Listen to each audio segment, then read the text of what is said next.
we are expectant of Merab to shoot for takedowns. That's really gonna be his path to victory in this fight, honestly, is if he can drown out Nurmagomedov's cardio game with his takedown attempts. If he can use those takedown attempts to open up Merab's if Merab can use the takedown attempts to open up his striking, that's where he'll really find success in this matchup. I'd be very surprised if the volume of Merab is able to weather down those systems of Umar until the fourth or fifth round. If Merab finds success in this fight, I do feel like it's going to be later in the round or later in the fight. If he cannot find success early and he finds himself in a position where he is down in the later rounds and he's finding success, then we might see Merab get very desperate trying to go for a finish on Umar. And unless Umar is entirely gassed out, which I don't expect him to be, then it's going to be too little too late. I feel like the more that I talk about this, the harder it is for me to picture Merab winning this fight. I think it would have to be Merab somehow hurting him on the feet or wearing down Umar attempt after attempt until he's essentially ground into the dirt. It's very hard for me to picture Umar losing this fight, but this is MMA, man. Anything can happen. I think we can see Umar get a finish in this fight in the second, third, or fourth. I expect Umar to be a champion for a long time. I'd love to be proven wrong.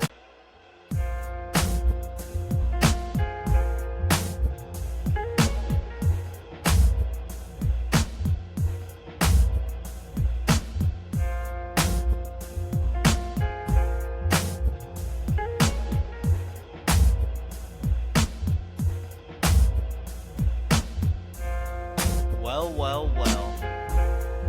What do we have here but a big helping, a heaping serving of crow? Welcome back to the Technical Knockout MMA podcast. I was wrong. It's not the first time I've been wrong on this podcast, but this one does feel special considering that the video that I put out about Umar Nurmagomedov and Merab Dvalishvili was titled "Why Umar Nurmagomedov Will Beat Merab Dvalishvili," and I was very confident in Umar, and I was wrong. And that's the game, dog. You know what I mean? This sport is crazy, and it's not like I gave Merab no chance in that preview video. I did say that I thought Merab would win the fourth and fifth round, but I expected Umar's cardio to hold up a lot better than that. I expected him to land more kicks to the legs and the body of Merab and, score with those. I expected him to reverse Merab's takedowns, which he did until he got exhausted. I expected him to go for his own takedowns, which was relatively rare in the fight, but I think it happened maybe once or twice. Yeah, there was a lot of things that I expected to happen on Saturday at UFC 311, and they didn't. So, it is what it is, man. That's the game. We did not do great on the on the betting slip. We went 1-5. Of course, we lost 2 fights on the betting slip, but the fights that did happen, we went 1-5. So, horrible night for the TKO Nation, and it is what it is, man. The sport is fucking crazy, and that's why we love it. You know what I mean? So today we are going to talk about how Merab Dvalishvili beat Umar Nurmagomedov, what Umar could have done differently, and if there is a rematch down the line, which there might be. I don't think anybody's going to beat Merab anytime soon. So if Umar gets another victory or two, we could see him back in there for sure. Yeah. So there's a lot to talk about on here. First off, I'm, as I already have, but I'll do it again. I'm gonna own up. I was wrong. Merab got it done, and for the champion to be an underdog was an anomaly, like we said. Merab is certainly the more proven fighter, as we said. He's fought in a load of champions, a bunch of great fighters, where Umar, really only has that victory over Corey Sandhagen and a couple other victories over tough guys, but not top 5, top 10 guys. I felt stylistically that Umar would pose the most threat to Merab out of everybody in that batch of contenders at bantamweight. And I don't think I don't think the results of the fight disprove that. I mean, he did win 2 rounds against Umar, or against Merab rather. He won the first 2 rounds in my opinion. I think he was well on his way to winning the third until, I mean, you might even be able to make an argument that he won the third, but just the optics, man, the optics, the body language, it just got really bad after that. After about 9 minutes into the fight, I think it was the last minute of the second round, where you saw Merab notice that Umar was tired, and he like looked at him like, "Oh yeah, it's my fight now." You know what I mean? And then it just Merab does such a good job of winning the fight when there's no fight. Like I don't know how to. I worded that kind of weird, but Merab does a great job of taunting using the optics, something that Eric Nixick, the coach at Extreme Couture, talks about a lot when his fighters are fighting is optics. The judges want to see you look like you are dominating. They want to see you look like you are winning the fight, even if nothing's happening. If the other guy is labored breathing, like we saw Umar do in the third and the fourth and the fifth, and your guy is, bouncing around, smiling, raising his hands, taunting, etc. The judges see that the guy that's, looking fresher is winning the fight. And I mean, hey, who's to say he's not? Body language is a part of scoring, right?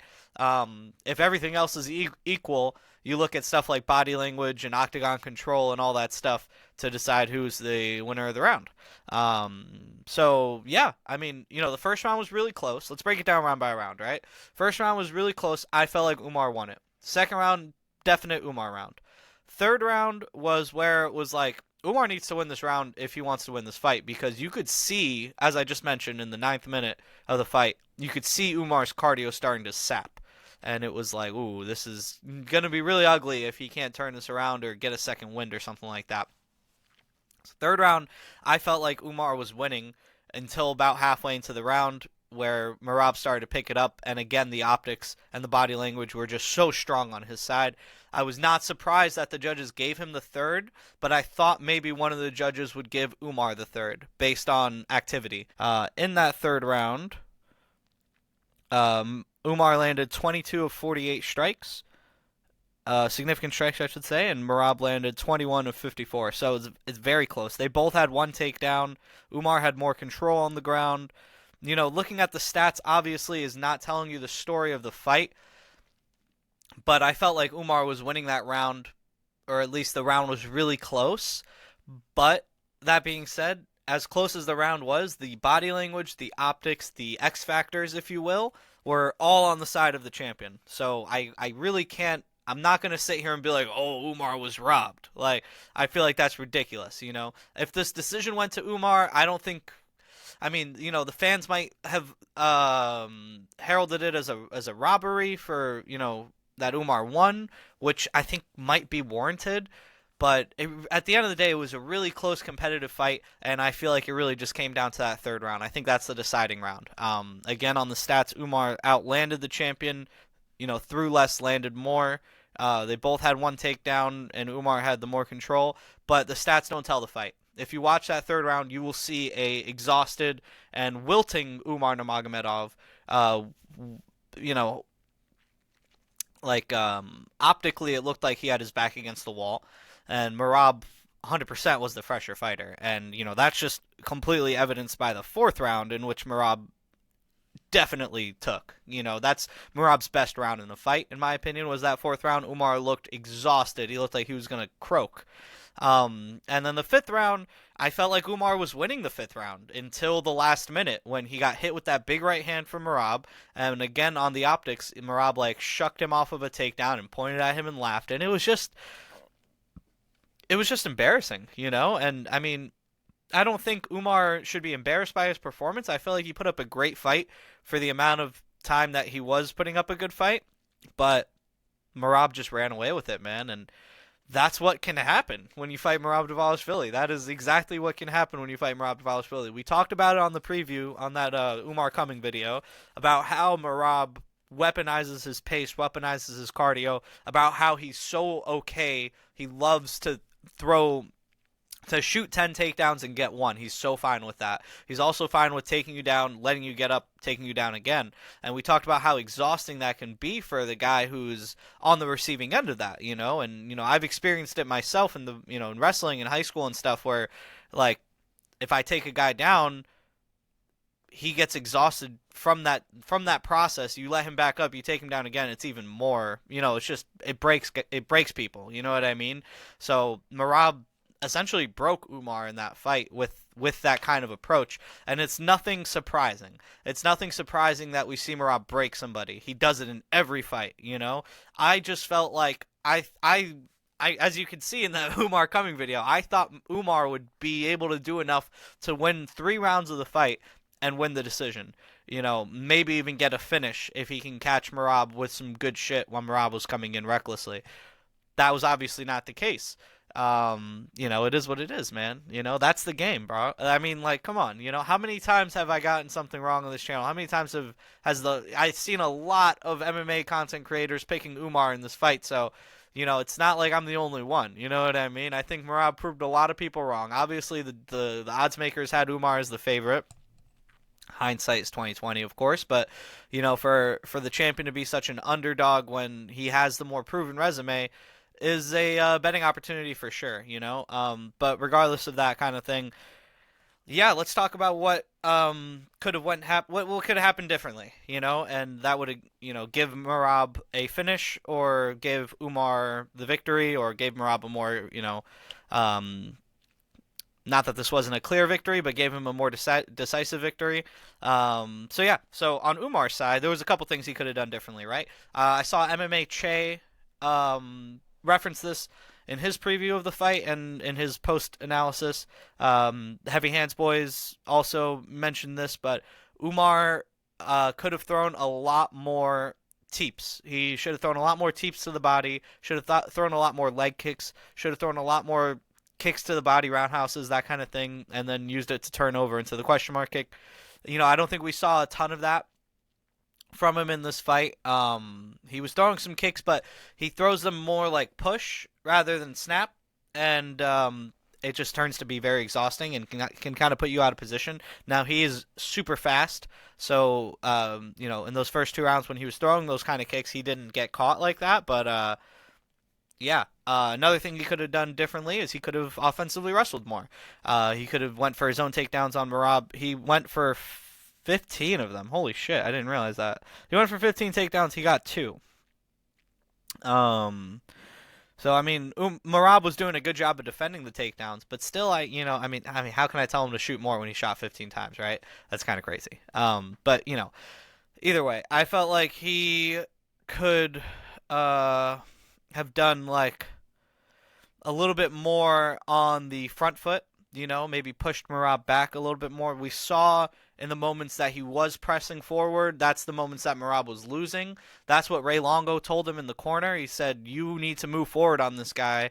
You're only losing when you are backing up. And, you know, Merab took that advice wholeheartedly and pushed forward for the rest of the fight.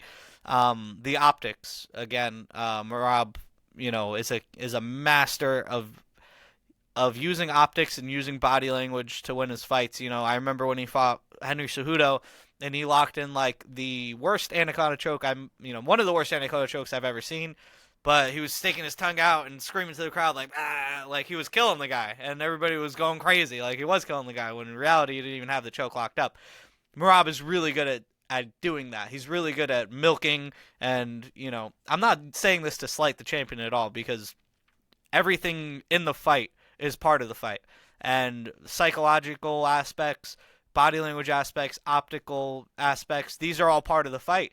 And these are parts of the fight that Merab wins, typically. So, for Umar, you need to be decisive. You need to make those rounds really decisive. You can't be out here gasping for air, hands on your hips, that kind of shit, bro. It's not looking good, bro. The way he got stuffed in that 5th round and ended up with his head over his asshole. Come on, bro. Like, it's just bad. It's just bad look, and the judges hate that kind of shit, you know?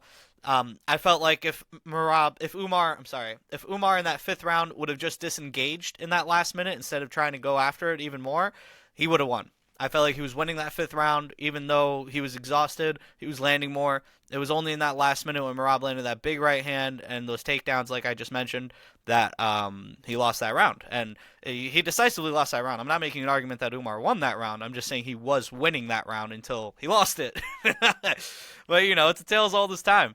Um, there's fighters who look really good in the later rounds, and that's enough for them to win decisions. And Merab is a perfect example of that. You know what I mean? Even in rounds where, like the third, where he got outstruck by Umar, um, and in the fifth, where he got outstruck on the numbers by Umar, he wins those rounds on optics. He wins those rounds on what the fight looks like, and that's it's as valid a criticism as any. You know what I mean? So shouts out to Merab Dvalishvili, bro. I mean, I really don't know who's gonna beat him. Like, I think Umar needed another 2 minutes of cardio, another 3 minutes of cardio, and he would have won that fight. But he didn't have it. He didn't have those. So what are we gonna do? You know what I mean? For Umar, you got to get back in the gym, train the cardio, obviously, train um those front kicks, those snap kicks. I think he would have been well served to use his movement a little bit more, to disengage a little bit more. Um, yeah, I mean, and for Merab, you know, I felt like the third round was a lot closer than it should have been for Merab, because I honestly feel like he won that round on his taunts. Like rewatch the round. Um, I felt like Umar was landing the better punches, but the body language, the optics, the taunts were all on the side of Merab, and that's what won him the round. And I mean, that's all he needed. So I mean, I don't know, no notes. You know what I mean? We saw him break Umar in there, and Umar complained after the fight that his hand was broken. Really bad look. You know what I mean? Like, okay, your hand broke. So what? Like, people's hands breaks in fights all the time. I'm not trying to downplay the injury because I'm sure it added a lot. And you know that when I've seen some really fucking brain dead takes on MMA YouTube and stuff that like a broken hand or whatever would not affect your cardio. It absolutely affects your cardio. Anytime you break something, you sprain something, something is hurt, now your body goes from activity to recovery. And that difference, that bit of energy distribution, I don't know what the fuck you want to call it, is enough to make you gas out. It's happened so many times. We've seen guys get an injury in the fight and be exhausted. And it's not because, like, oh, your hand controls your lungs. Like, that's nothing. Like, what are you fucking, like, what are you, an idiot? Like, you know what I mean? No.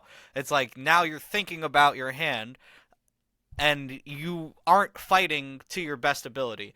And when you have to double think things, when you have to triple think things, when you have to adapt, that is part of the fight, and it's part of the fight that can exhaust you, you know? So, I mean, I don't know. It sucks that he broke his hand, but I wish he would have used his kicks more either way. It sucks that he ran out of gas, but how can you not against Merab Dvalishvili? It's not like I expected him to steamroll Merab or, get this 5 rounds in the bag. Like, I thought he could scrape 3 rounds and lose the last 2, and it wouldn't matter. But it is what it is. That's not the case. So I was wrong. I'm happy to admit it. Like I said on the preview, I'll be happy if Merab wins because I am a big Merab fan. I'm a big fan of both guys, and I'm a fan of the sport more than anything.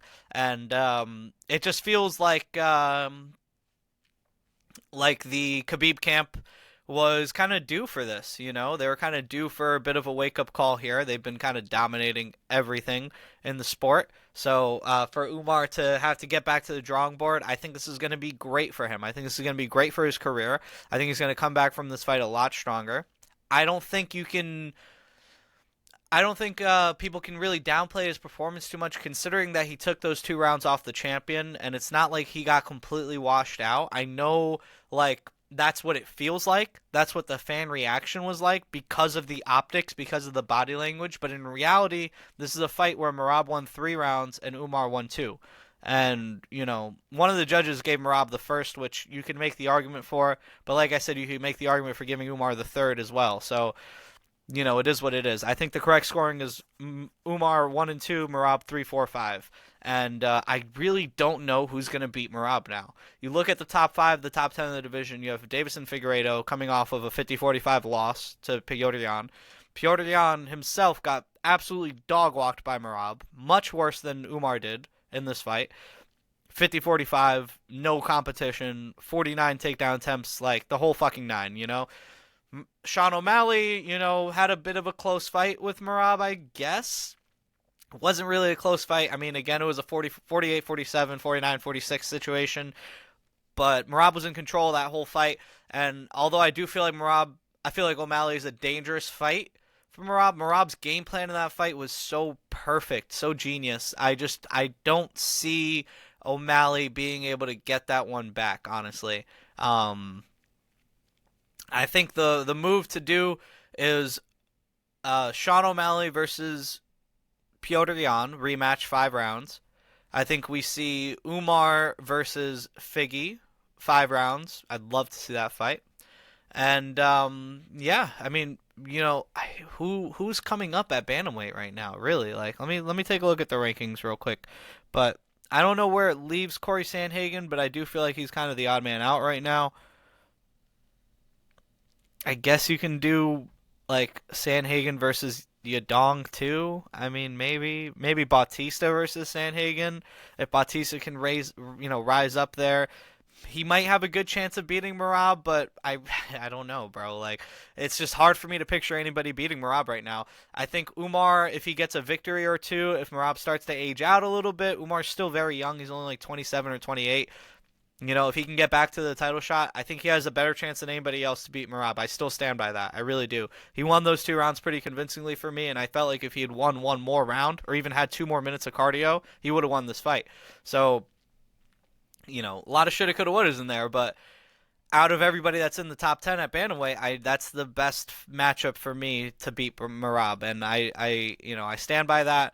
Merab is the best. He's the champion, and I think he's well on his way to becoming the GOAT. If he can get a couple more title defenses, if he can beat the winner of O'Malley versus Jan again, if he can beat, Sandhagen or Umar or Figgy or one of these other guys that are coming up, and then get a victory over somebody who is, rising up the ranks like a Marcus McGee or a Mario Bautista, how much more of an argument do you need to call that guy the bantamweight GOAT? You know what I mean? Aljamain Sterling has the most defenses, of course, but there's so many asterisks on that record. I've always been a huge Aljo fan, so I'm not going to sit here and discredit the guy, but, objectively, split decision and a DQ win and, the victory over TJ Dillashaw, whose arm was broken, like, there's a lot of asterisks there. Dominic Cruz is another great shout for a bantamweight GOAT, but so many injuries. We saw him step away from the sport for a long time on injuries. He lost the belt to Cody in that fight where he got absolutely dominated.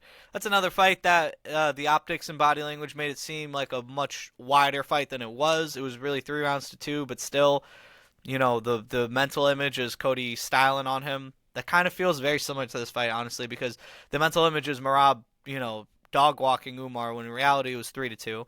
So yeah, I mean, for me, it comes down to those 3 guys as far as the bantamweight GOAT debate goes, and I think Merab can really separate himself from the pack if he continues to dominate the way he has. There's not been a single fight in Merab's UFC career, or at least I should say in his championship run, that he won the fight and we felt like he actually lost, And there was a couple times that happened with Aljo, and there's a couple losses that Dominic had as well. So, yeah, I mean,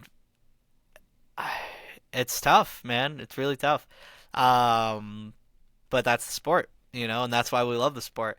Other things that happened on UFC 311, Jamal Hill and Yuri Prochazka went to war.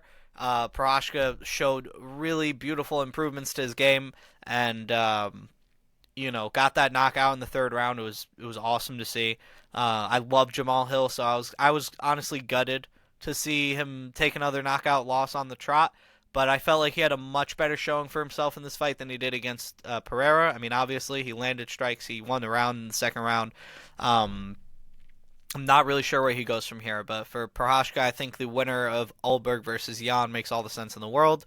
Maybe they do the Jamal Hill versus Khalil Roundtree fight that was supposed to happen, but it fell out. I think that'd be cool. Other fights that happened, Islam ran through Moicano. I mean, come on, like, we expected that. You know, there was that point where he slipped and everybody thought it was a knockdown in the crowd and they went crazy, but it was just a slip. But yeah, I mean, Islam's the best. I'd love to see him go up for a third belt. Maybe the winner of Bilal versus Shavkat. Alternatively, you do Arman versus Oliveira for 5 rounds. I really want to see the Arman Islam fight. I know the UFC is talking about that he lost his spot because he couldn't make the weight. Let's say what it, let's call a spade a spade. Let's say what it is. Arman could not make the weight. He didn't get injured. He couldn't make the weight. And the injury was an effort to save face, but the way that the UFC was talking about it, the way that Islam was talking about it, it wasn't like he got injured. It was more like he could not make the weight. And that video of him eating rigatoni on the embedded aged like milk. But I still really want to see that fight. I really want to see how those styles clash up here now, 5 years later, 6 years later, maybe by the time it happens. And I feel like Sarukian has a good chance of winning that fight. Jailton Almeida showed some striking for the first time, which was awesome. That fight was really fun, too, the Almeida-Spivak fight. It had everything. You had an awesome hip toss from Spivak, of course. You had the sweep from Almeida. You had the sweep from Spivak to get back to his feet, and then the TKO from Almeida on the feet. About as good as you can, about as good a fight as you can get in one round at heavyweight. And, yeah, dude. I mean, that's pretty much it, There was a couple other crazy upsets on the card. I mean, Eileen Perez beat Carol Jose. I did not expect that at all. Peyton Talbot got absolutely dog-walked by Hani Barcelos. I mean, that's the definition. You want to talk about fraud check? That phrase gets overused so much in this MMA community, but that was a fraud check, Hani Barcelos is an old dog who everybody thought was going to get knocked out by Talbot in the first or second round, and Talbot just got wrestled into the dirt. Talbot needs to learn from that fight, and I think it's a good loss for him right now. I think he's going to learn a lot from that fight, mostly about positioning. And Dean Thomas said something really interesting on the broadcast when it was happening. He said that Talbot is just walking into these exchanges very tall and giving Barcelos the takedown, Talbot's confidence is one of his strongest tools, like we mentioned on the preview pod, and that got him into trouble in this fight because he kept just walking in confidently and giving Barcelos his hips. So, back to the drawing board, and I think it's a good time in his career to get that loss out of the way, and I'm excited to see where he comes back from that, but, maybe not going to pan out into this crazy champion like we all thought he would, at least not right now. That's pretty much all I have here. I really want to just get on here and own up to my analysis of the Umar versus Merab fight. Again, Merab got it done, and, it's not super surprising that he got it done, but I did feel like Umar was going to win this fight, and I was very confident in him winning, so congratulations to the champ, pulling that out, pulling off the upset, which is crazy to say, but he got it done. And for Umar, I think he's going to come back strong from this fight. And I do expect him to get a rematch. And I think the fight, if he can make a few adjustments, can go his way. But it didn't go his way on Saturday. So it is what it is. Thank you so much for watching. Thank you so much for listening. Shouts out to everybody who checked out that Umar video and everybody who subscribed. I love you guys. You guys have a great day, all right? Peace out.